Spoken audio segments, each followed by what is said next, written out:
একদিন লেখক দেখেন যে তার টেবিলে রাখা আঠার বাটিতে একটি আরশোলা মরে পড়ে আছে। তিনি আঠা সমেত বাটিটা নিয়ে গিয়ে ফেলে দেন।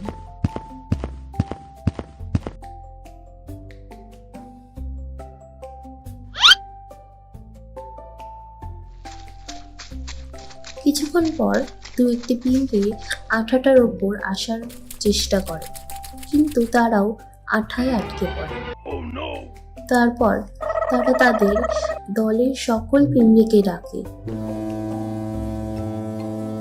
এবং ছোট ছোট নুড়ি এবং পাথর জোগাড় করতে থাকে।